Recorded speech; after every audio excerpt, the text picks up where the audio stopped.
श्री स्वामी समर्थ. स्वागत आहे तुमचं श्री स्वामी समर्थ कृपा या माझ्या मराठी यूट्यूब चॅनलवर. स्वामी महाराज तुमच्या सर्व चांगल्या इच्छा पूर्ण करोत हीच स्वामींच्या चरणी प्रार्थना करते आणि आज या नवीन व्हिडिओला सुरुवात करते. 12 फेब्रुवारी 2025 वार आहे बुधवार. या दिवशी आलेली आहे माघ महिन्यातील पौर्णिमा तिथी. हिंदू धर्मग्रंथांनुसार माघी पौर्णिमेचं फार महत्त्व आहे. धार्मिक मान्यतेनुसार जर आपण माघ पौर्णिमेच्या दिवशी पवित्र नदीत स्नान करून दान केलं तर आपल्या मनातील सर्व इच्छा पूर्ण होतात. तसंच या दिवशी जर आपण गंगा, यमुना आणि सरस्वतीच्या संगमात स्नान केलं तर आपल्याला सर्व पापांपासून मुक्ती मिळते. यंदा माघ महिन्यातील पौर्णिमा कधी साजरी करायची आहे याबाबत बऱ्याच जणांच्या मनात गोंधळ आहे. तर बघा, पंचांगानुसार माघ पौर्णिमा तिथी सुरू होईल मंगळवारी 11 फेब्रुवारी रोजी संध्याकाळी 6:55 आणि ही तिथी समाप्त होईल बुधवारी 12 फेब्रुवारी 2025 रोजी संध्याकाळी 7:22. तर बघा, हिंदू धर्मात उदय तिथीला फार महत्त्व आहे. तर या उदय तिथीनुसार माघ पौर्णिमा साजरी होईल बुधवारी 12 फेब्रुवारी रोजी. या दिवशी चंद्रोदय होईल संध्याकाळी 5:59. जसं वैशाख पौर्णिमा आणि कार्तिक पौर्णिमा महत्त्वाची असते तसंच माघ पौर्णिमेलाही अनन्यसाधारण असं महत्त्व आहे. ही जी माघ पौर्णिमा आहे ना, ही पौर्णिमा माता लक्ष्मीला प्रसन्न करून घेण्यासाठी त्याचप्रमाणे भगवान विष्णूंची कृपा प्राप्त करून घेण्यासाठी अतिशय महत्त्वाची मानली जाते. या पौर्णिमेला माता लक्ष्मी, भगवान विष्णू आणि चंद्र यांची पूजा करणे अतिशय शुभ मानलं जातं. माघ पौर्णिमेच्या दिवशी बघा, आपल्याला माता लक्ष्मी आणि भगवान विष्णू यांचा जो एकत्रित फोटो असतो किंवा यांची जी एकत्रित मूर्ती असते अशा मूर्तीची आपल्याला पूजा करायची आहे. अशा एकत्रित फोटोची किंवा मूर्तीची जर आपण पूजा केली तर आपल्याला लक्ष्मीनारायणाचा आशीर्वाद प्राप्त होतो. आपल्या घरादारावर, लेकरा बाळांवर लक्ष्मीनारायणाची कृपादृष्टी राहते आणि आपल्या घराची, आपल्या मुलाबाळांची भरभराट होते. पौर्णिमा तिथी ही माता लक्ष्मीला समर्पित असते.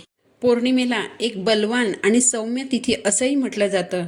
म्हणूनच पौर्णिमेच्या दिवशी पवित्र नदीच्या पाण्यात स्नान करण्याला खूप महत्त्व आहे. कारण असं म्हणतात की माघ पौर्णिमेच्या दिवशी जर आपण शुद्ध पाण्याने स्नान केलं तर आपली सर्व पापं धुतली जातात. त्यामुळे ज्यांना शक्य असेल त्यांनी जरूर पवित्र नदीत स्नान करावं. पण ज्यांना शक्य नाही त्यांनी आंघोळीच्या पाण्यात गंगाजल टाकून त्या पाण्याने स्नान करावं. असं म्हटलं जातं की या दिवशी समुद्रमंथनातून देवी लक्ष्मी प्रकट झाली होती. देवी लक्ष्मीला स्वच्छता अतिशय प्रिय आहे.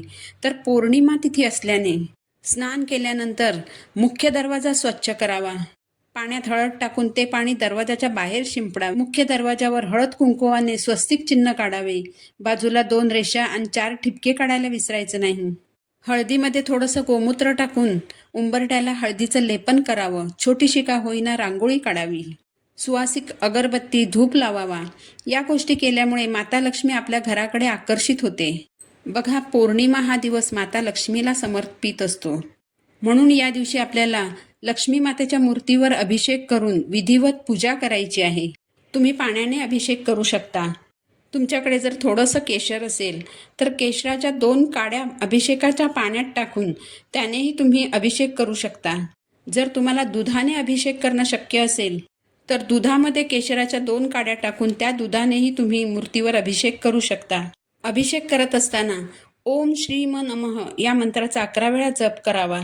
त्यानंतर मूर्ती स्वच्छ पुसून देवघरात तिच्या स्थानावर ठेवावी. तुमच्याकडे जर गुलाबाचं अत्तर असेल तर ते अत्तर मूर्तीला लावा. लक्ष्मी मातेला हळद कुंकू, अक्षता अर्पण करा.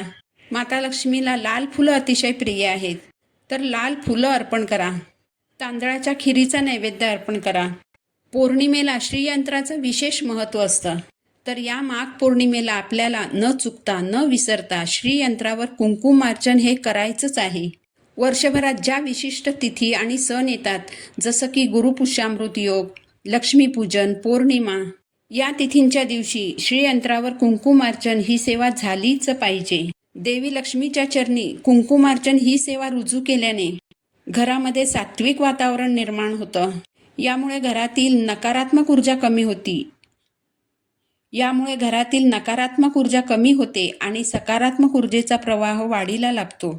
या सगळ्या गोष्टींचा घरातील व्यक्तींवर सकारात्मक परिणाम होतो आणि मग आपल्या घरात सुख समृद्धी येऊ लागते. श्रीयंत्रावर कुंकुमार्चन करताना तुम्ही 16 वेळा श्रीसूक्त म्हणू शकता किंवा 108 वेळा नवार्णव मंत्र म्हणू शकता किंवा तुम्ही 16 वेळा महालक्ष्मी अष्टक देखील म्हणू शकता. या माघ पौर्णिमेच्या दिवशी सकाळी आपली किचनमधील जी शेगडी असते ती देखील आपल्याला स्वच्छ पुसायची आहे. शेगडीवर देखील स्वस्तिक चिन्ह काढायचं, त्यावर हळद कुंकू अर्पण करायचं, एक फूल अर्पण करायचं, शेगडीला निरांजनाने ओवाळायचं. शेगडीच्या मागे जी किचनची भिंत असते त्यावर देखील आपल्याला एक स्वस्तिक काढायचं आहे. हे स्वस्तिक काढताना हळदीमध्ये जरासं तूप टाकून त्याने स्वस्तिक काढायचं आहे. बाजूला 2 रेषा 4 ठिपके द्यायचे आहेत. त्यानंतरच शेगडीचा वापर करायला सुरुवात करायची. कारण या माघ पौर्णिमेच्या दिवशी अन्नपूर्णा मातेची देखील सेवा करण्याला खूपच महत्त्व आहे. बघा, जर आपण माघ पौर्णिमेच्या दिवशी अन्नपूर्णा मातेची सेवा केली तर आपल्या घरात धनधान्याची कधीच कमी होत नाही. या दिवशी अन्नपूर्णा स्तोत्र देखील म्हणायचं आहे. अन्नपूर्णा स्तोत्र म्हणायला जर जमणार नसेल तर श्रवण केलं तरी चालेल. माघ महिन्याच्या पौर्णिमेच्या दिवशी आपल्याला सत्यनारायण सुद्धा करायचं आहे. संध्याकाळी दिवे लागणीच्या वेळी म्हणजे संध्याकाळी 5 नंतर आपल्याला सत्यनारायण करायचं आहे. सत्यनारायण व्रत केल्यामुळे घरातील दरिद्रता नष्ट होते. इतकं हे व्रत शुभ आणि महत्त्वाचं आहे. म्हणजे जर बघा तुम्ही सत्यनारायण व्रत करायला सुरुवात केली तर 3 किंवा 4 सत्यनारायण झाले की लगेच तुम्हाला तुमच्या घरातील परिस्थिती चांगल्या तऱ्हेने बदलत आहे असं जाणवेल. इतकं हे व्रत शुभ आहे. तर बघा, जर एखाद्या घरामध्ये नवरा बायकोमध्ये भांडणं होत असतील, एकमेकांशी पटत नसेल, घरात एकोपा नसेल, तर या माघ महिन्याच्या पौर्णिमेला तुम्ही माता लक्ष्मीसहित भगवान विष्णू असलेल्या एकत्रित फोटोची किंवा मूर्तीची पूजा करा. लक्ष्मी मातेला हळद कुंकू, अक्षता, लाल फूल अर्पण करा. भगवान विष्णूंना पिवळी फुलं अर्पण करा. पांढरा नैवेद्य अर्पण करा, जसं की रव्याची खीर, मखाण्याची खीर, बत्तासे. या दिवशी गरजूंना पांढरे वस्त्र, अन्न आणि पाणी दान करा. यामुळे देवी लक्ष्मी आणि भगवान विष्णू प्रसन्न होतात. यामुळे आपल्या घरात समृद्धी नांदते, घराची भरभराट होते. या माघ महिन्याच्या पौर्णिमेला आपल्याला चंद्राला अर्घ्य द्यायचं आहे.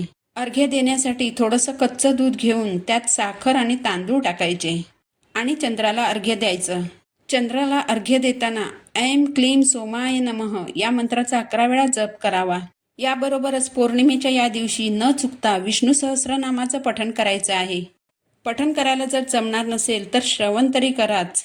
दिवसातून 1 वेळा तरी श्रीसूक्त आणि व्यंकटेश स्तोत्राचं पठण करा. शक्य झालंच तर कनकधारा स्तोत्राचंही पठण करा. तर न चुकता न विसरता तुम्ही ह्या सेवा जेवढ्या जमतील तेवढ्या सेवा नक्की करा. माघ पौर्णिमेला या सेवा केल्यामुळे आपल्या सर्व मनोकामना पूर्ण होतील, आर्थिक समस्या सुटतील, दाम्पत्य जीवन सुखी होईल. ही माहिती जर तुम्हाला उपयुक्त वाटली तर व्हिडिओला लाईक करा, चॅनलला सबस्क्राईब करा. पुन्हा भेटू नवीन व्हिडिओसोबत. श्री स्वामी समर्थ.